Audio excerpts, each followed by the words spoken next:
What is up, YouTube? So we're gonna go ahead and jump back into talking about some BT8 content. Um, this time we are actually going over stuff that comes out with BT8. Like almost every major set so far, or every couple of major sets, we get a new starter deck, and there's no difference at BT8.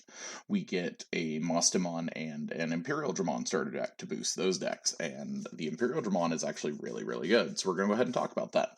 So we're gonna start off with Demi Vmon. When this Digimon becomes unsuspended, he gains 1,000. It's not really relevant, but the fact that it is a blue, as well as that it gains that extra 1,000, can help.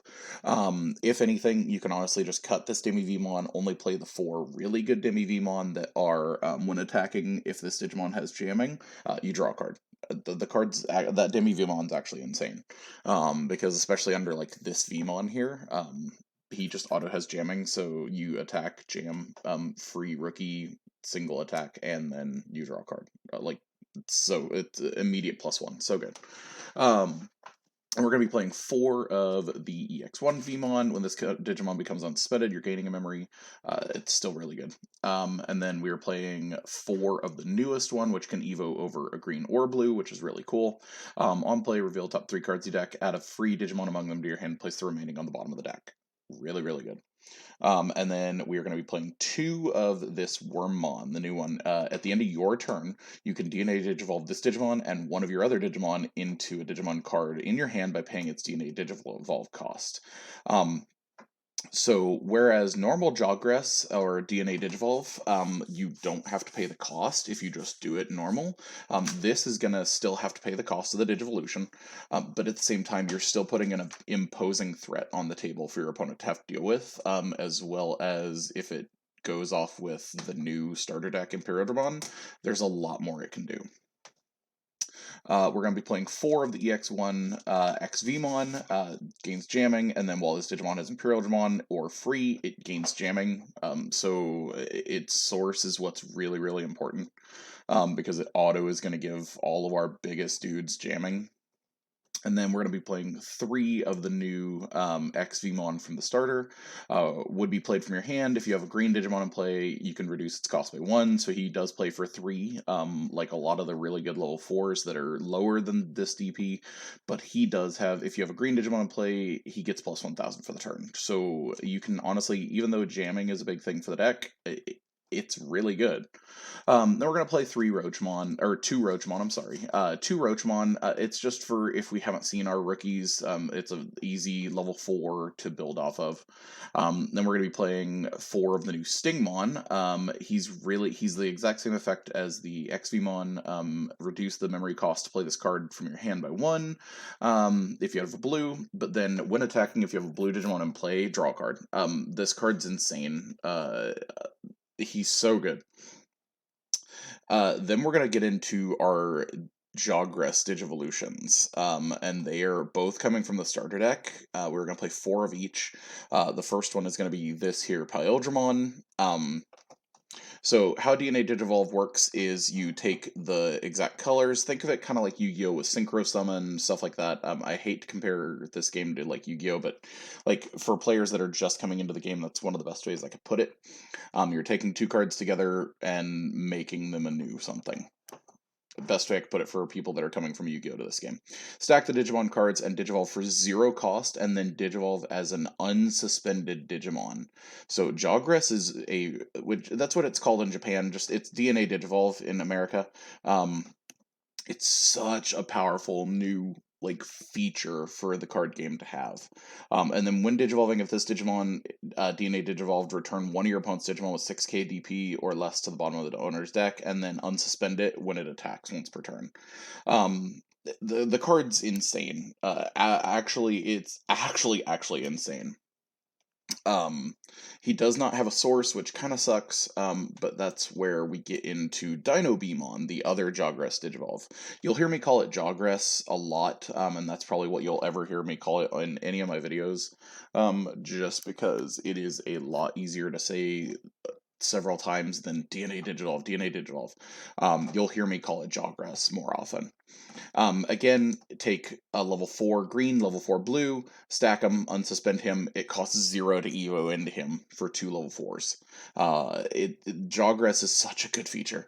When you Digivolve, suspend one of your opponent's Digimon. Then if this Digimon DNA Digivolved, that Digimon doesn't unsuspend during your opponent's next turn.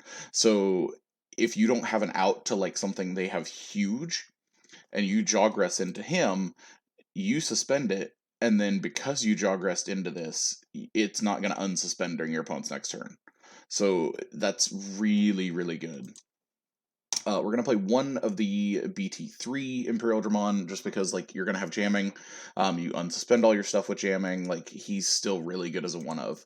We're going to jump hit fighter mode for just a second to talk about the one from the main part of the deck, which is the new Imperial Dramon Dragon mode, which, when Digivolving, you can play 1 blue and 1 green level 4 or lower Digivolution card under this card as another Digimon without paying their cost.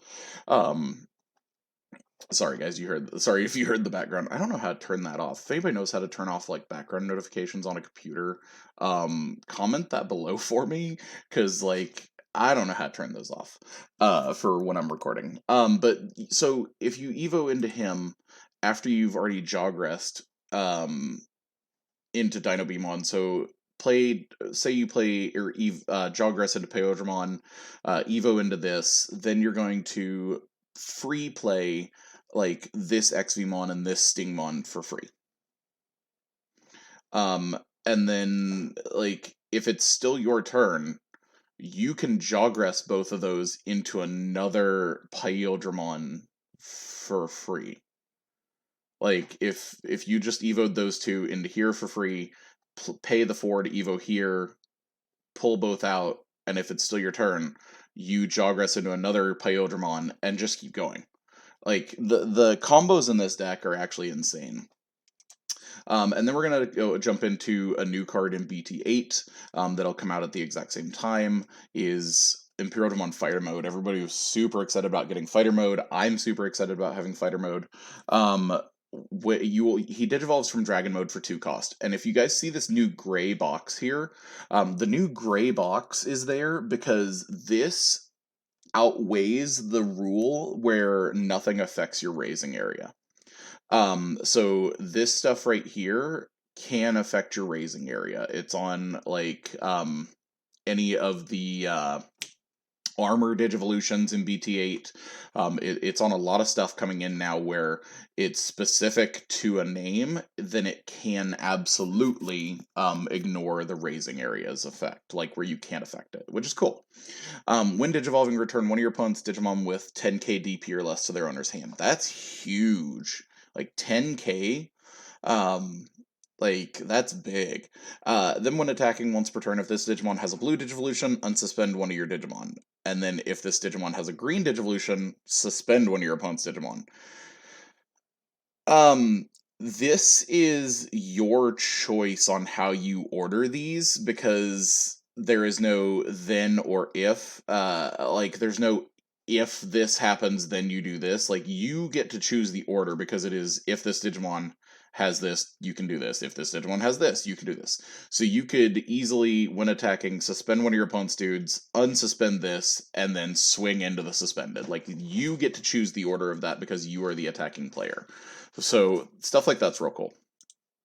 Then we're getting into our level 7s. We're going to play one of the Blitz Omnimon. Card is still really good, especially with all the jamming in the deck. We're going to be swinging multiple times.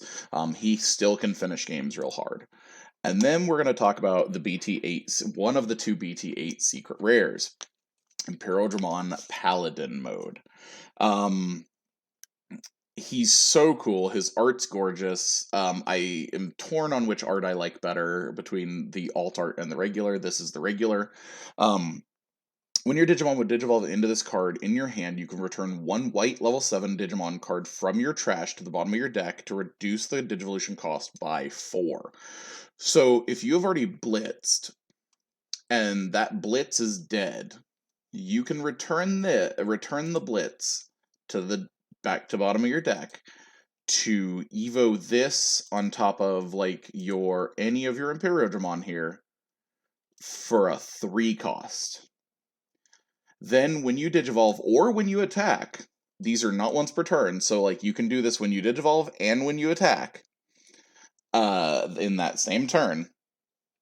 So, when Digivolving or when attacking, you may return one card with 2 colors from this Digimon's Digivolution cards to the bottom of your deck to trash all Digivolution cards from one of your opponent's Digimon. Then return all of your opponent's Digimon with no Digivolution cards to the bottom of their owner's deck in any order. That is absolutely insane. You want to talk about like, you can basically wipe your opponent's board twice in one turn, just because you can. Like, if you have him on top of an Imperial Dramon that's on top of a Pyro Dramon or Dynabemon, you Digivolve into this, use its effect, get rid of all of something underneath, then get rid of all of their that dude plus all of their other guys that don't have sources. Then you attack, return the other one with that has 2 colors, and do it again in that same turn. It gets ridiculous. Then we have 4 Davis because obviously we're playing blue and green. There's so much advantage with Davis. And then we're going to finish the deck profile with 2 Davis and Ken. If you have a great blue Digimon in play, gain a memory. If you have a green Digimon in play, gain a memory. That's the start of your main phase. That's not the start of your turn. That's the start of your main phase. And the reason that matters is because your main phase comes after your raising phase. So you can push up your dude and then still gain memory from that, which is really good. Then when your Digimon digivolves into a Digimon that has 2 or more colors, you may suspend this tamer to unsuspend that Digimon. Again, the fact that we're unsuspending and swinging and unsuspending and swinging and Jawgress digivolving for free and swinging and Jawgress digivolving, I mean, this deck is absolutely insane going into the BT8 format with the deck. And honestly, it's such a budget deck. Like, here, we'll just even remove this Demi Vemon just because like he's honestly unneeded. As I was doing the deck profile, I was like, I don't need that. You just need these 4 Demi Vemon, truthfully. But like, it's such a budget friendly deck because like you pick up 2 copies of the starter deck, that's $20. These Vemon are not the cheapest things ever, like especially because of this deck. But like, there are other Vemon that exist right now that you could play instead if you want to build a cheaper version of the deck. And then, like, everything is starter deck. These are commons, starter deck, starter deck, starter deck. These are like $5 as a super rare, $8 as a super rare, depending on where you live. People value them differently. These are from the starter deck. This is from BT3. These are like $8. Like, fighter mode will be like $8. Like, Davis are expensive, I will admit, but it's just because he's one of the best like tamers in the game. But like, you could easily drop like for a budget player, like, and I say budget because a lot of games go way above this, even just for like a non-meta deck to play. Like Yu-Gi-Oh, you can play a non-meta deck and it's like $250 and $300. But like, even with this as a secret rares have dropped in price real hard. Like Omnimon Exa antibodies are like 15 and $20 themselves for alt arts. So like, you can expect this guy probably at like $30 and $40. You could easily pick this entire deck up off like TCG Player for like $100 and $150. Like, I understand that when people say budget, they mean like $50. But like, for a meta deck, and that's what this deck is absolutely going to be. Like, if you guys kept track of JP's meta, like, this deck was very prevalent in the meta, like super relevant. It was topping events left and right in Japan. So for like $150, like, that's really not bad, because like the most expensive things are like you pay $20 for 2 of the starters and get everything you need. Then you have these that are like 10 cents for rares. These are like $8 to $10 a piece for rares. So I mean, like 40, 48, 56. I think these are like 15 a piece. So like $60 there, so 130 with him. So I mean, like really, $150 for an entire meta deck that's going to last the entire BT8 format and longer because honestly, the deck is still super strong going into BT9. So that's honestly the deck profile, guys. I absolutely love this deck. I'm probably gonna have my older nephew, play it going into BT8. He loves playing blue, and this deck is super fun. So this is probably what he'll end up playing going into BT8, just because like he loves the blue, loves himself some blue, and this is going to be a really strong blue deck. So let me know what you guys think down below. Don't forget to that sub button if you guys are enjoying the content. Hit that like button. Let me know you guys are loving what we're doing. I'm gonna try to get some gameplay in here soon. The only thing is, as a parent, it's kind of hard to get onto like the tabletop sim with my kid in the background running around like a madman, or even when his sister is out of school, them both running around like psychopaths. So I'll catch you guys later. Peace, guys.